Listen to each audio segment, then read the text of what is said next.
Yes, Kenya. Tamu sana, yes. Earlier this morning, William Ruto attended a church function at Jesus Winner Ministry, Roysambu.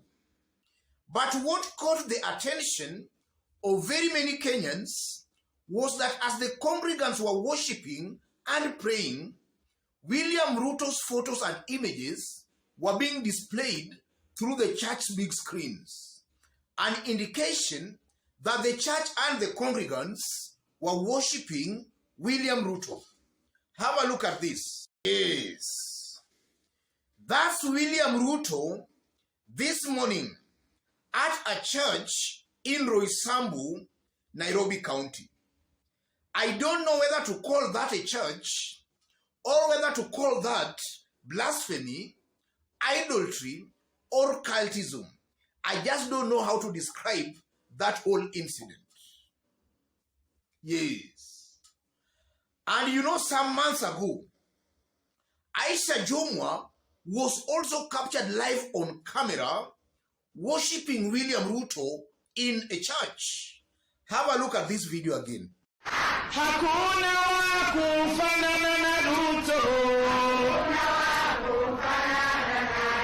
Hakuna wa kufanana na Ruto. Ruto weza, Ruto atenda, Ruto atenda. Hakuna wa kufanana naye. That's Aisha Jumwa some months ago. And from the clip, Aisha Jumwa is turning a God-praising song, or rather a song that praises God, into a praise song for William Ruto. Yes. So Aisha Jumwa believes William Ruto should actually be worshipped. And also from that short clip from the church, it's also very clear that the church is actually exalting William Ruto at the expense of the Most High God. And it's also very clear that the congregants in that church are actually exalting and praising William Ruto. So in this video, I want us to dig deep to see exactly what all that means politically and the political implications of such mediocre political moves by Kenyan politicians.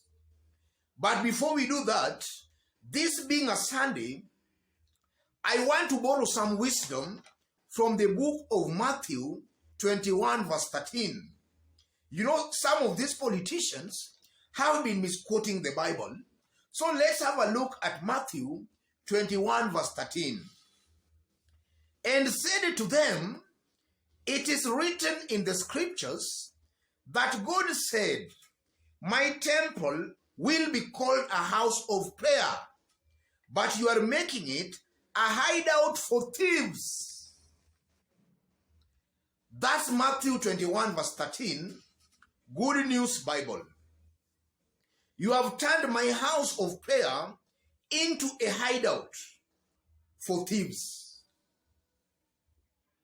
If you look at the people who accompanied William Ruto today in that church, a good majority of them are seen as corrupt leaders, people who have forged certificates, people who have been implicated and mentioned numerously in allegations of corruption, starting with William Ruto himself. William Ruto, in fact, in the past months and days, we have been seeing William Ruto distributing huge sums of money to some of these churches. And you can now see clearly what money can do. Money is actually destroying the church in Kenya.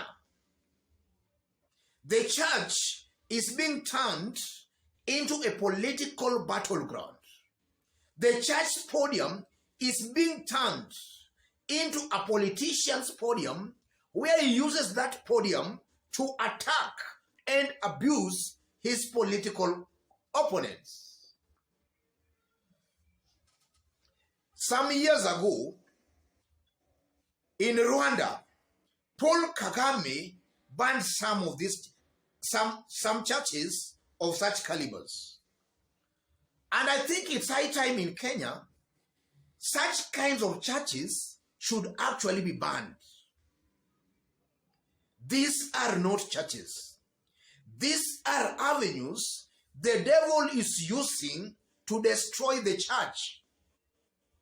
Such kinds of churches are making the real church of God a laughing stock in the eyes of humanity, in the eyes of Kenyans.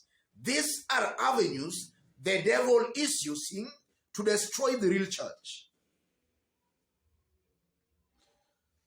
Yes.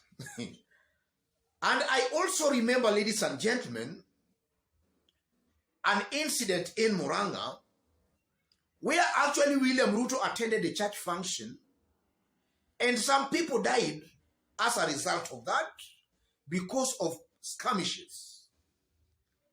And from that clip from that church, the mere fact that the church minister or the owner of that church, who I believe is the preacher, can actually display William Ruto's images and photos as the congregants are actually praying is a confirmation, just as I've said, that Ruto is now being seen as God.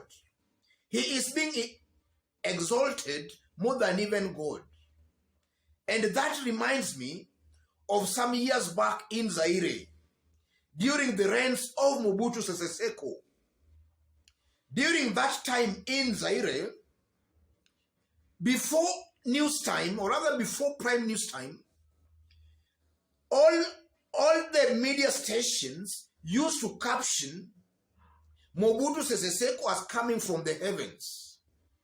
And that was creating an illusion and a perception that Mobutu Sese Seko was God. That's exactly what I'm seeing creeping in Kenya. Some of these mediocre churches are actually turning William Ruto into a god.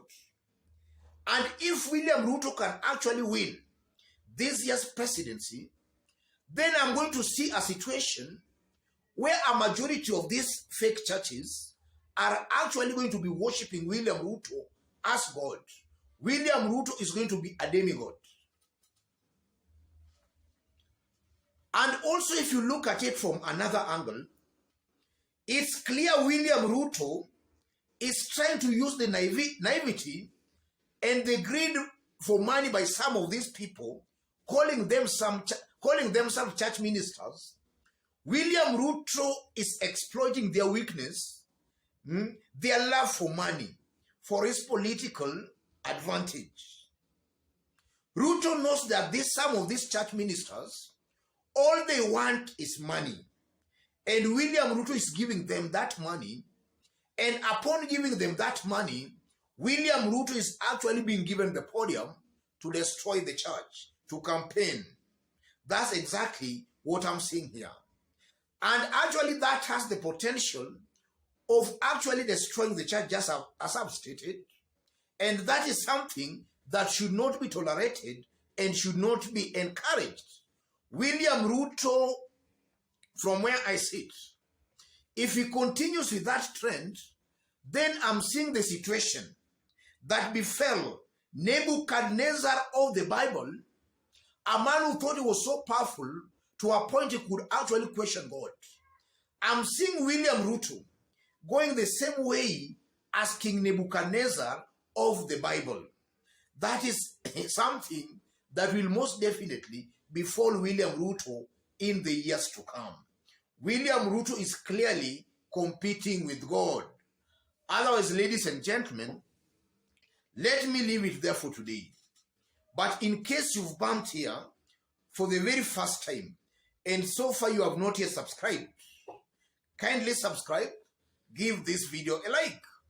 And to our fans, our subscribers here, God bless you for your continued support. And also to any other person watching us outside Kenya for the very first time, drop a comment, let us know from which part of the globe you are watching us from. And if possible, drop a comment. Let us know from which part of the globe you are watching us from. Thank you. God bless you. God bless Kenya.